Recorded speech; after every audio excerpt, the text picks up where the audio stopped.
This is Samsung's latest Z Fold 6. It's actually the most powerful ever foldable they've ever released, and it's just been updated for 2024. Now there's a lot to cover here. Some good, some bad, and we do have an overarching question to ask in general about the Samsung foldables as a whole. But before we get to that, let's quickly touch on some key specifications. The internal screen is 7.6 inch, external screen is 6.3 inch, both AMOLED 2X, both LTPO as well, both 120 Hz, which is 12 gig of RAM with 256 gigabytes of storage.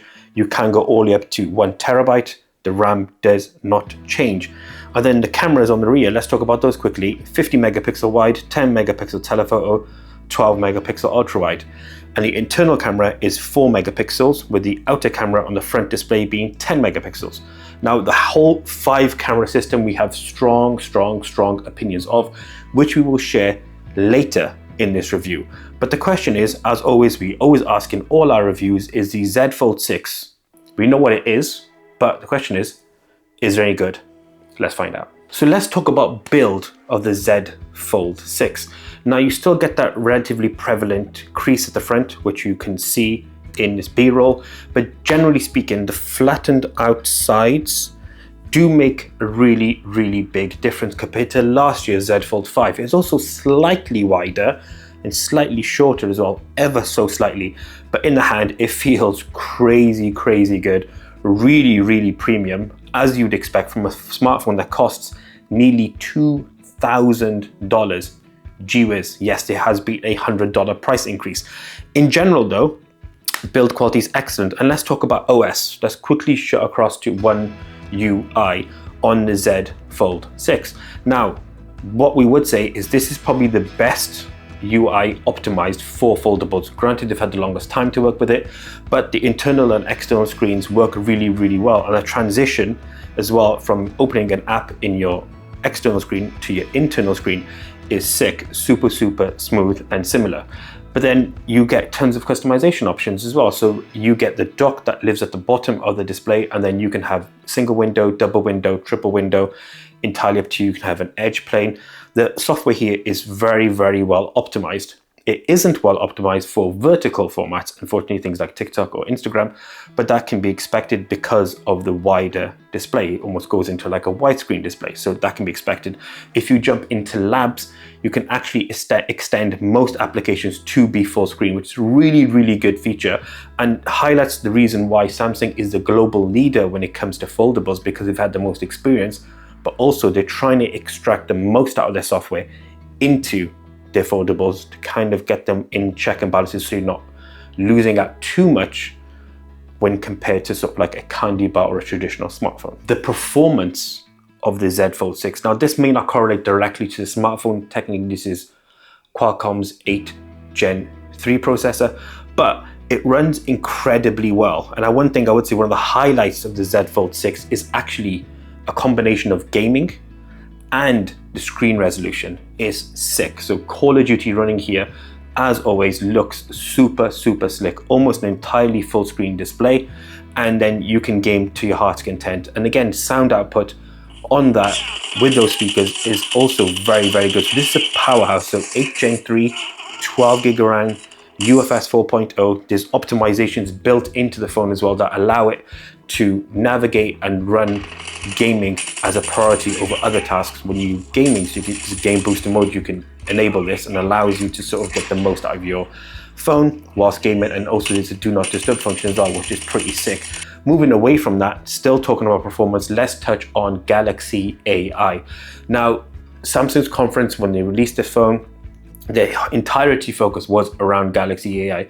Now there's tons of things in here that are very useful, things like photo assist, generative AI, the condensing of notes, etc. But here are some of the examples of what the AI, the Galaxy AI to exact, can do and offer you as well. So a lot of this may be quite gimmicky, maybe more fun, but there are a lot of tools here that are seriously useful. Things like the notes and being able to have an entire paragraph or more condensed into a summary is sick, built into the Notes app. Now it does require an internet connection, but I've got to say, overall, the AI functions combined with the performance of Snapdragon 8 Gen 3 with the 12GB of RAM and the foldable Fold 6, actually makes for a pretty sick, premium, professional experience. We've touched on some things that we highlight as being quite good that stand out on the Z Fold 6 that we really like the AI, the performance, the software, screen resolution, the build quality, One UI in particular. Great optimization, really love it. Now, some of the bad points we're going to pick up on in a second aren't deal breakers, but they're things that you would expect from a company that's a top of innovation to sort of deliver. The first one we're going to talk about is charging speed. So the Z Fold 6 uses USB-C, of course, as you'd expect, but it'll only deliver you a max of 25 watts wired and 15 watts wireless. Now, for most people, they're not going to care. But then when you have companies like Vivo, Xiaomi, OnePlus, who are outputting at 67 watts right the way up to 100 watts wired, it makes you question whether this is a conscious choice that Samsung has made to, where they've increased the price by $100, but have they given you the value you'd expect for that extra $100? I know myself, if I'm paying $2,000 for a phone, I'd want my phone to charge faster than 25 watts. In fact, Samsung's kind of peaked at 25 watts for a really, really long time. They sell power bricks that actually can charge at 45 watts, but only offer 25 watts of speed.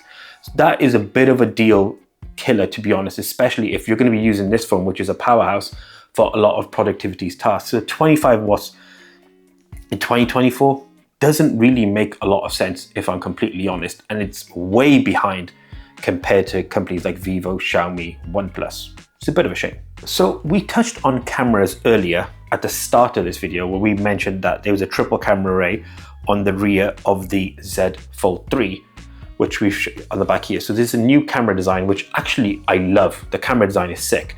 What I don't like though, this triple camera array. Let's quickly summarize it again. 50 megapixel wide, 10 megapixel telephoto, 12 megapixel ultra wide. You can hit 8K 30 FPS in terms of video, and the front will give you 4K 60 on that 10 megapixel camera.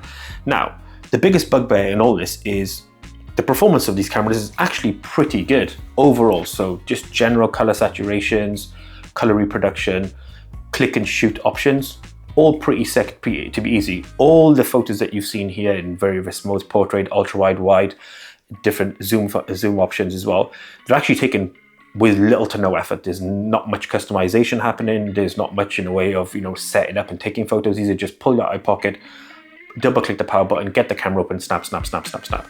So in terms of click and shoot, it's actually a really good camera. And then if you move into night mode, again, production of the quality of the images, there's a bit of noise on the edges, but it's not a massive deal breaker. And it does produce pretty good photo and video in day and night mode, which is super, super interesting and actually really good. The biggest bugbear that we actually have with the Z Fold 6's cameras is those megapixels haven't changed in 3 generations. So that triple camera array has been the same for 3 straight years. 4, 5, and 6 have all had the same camera array.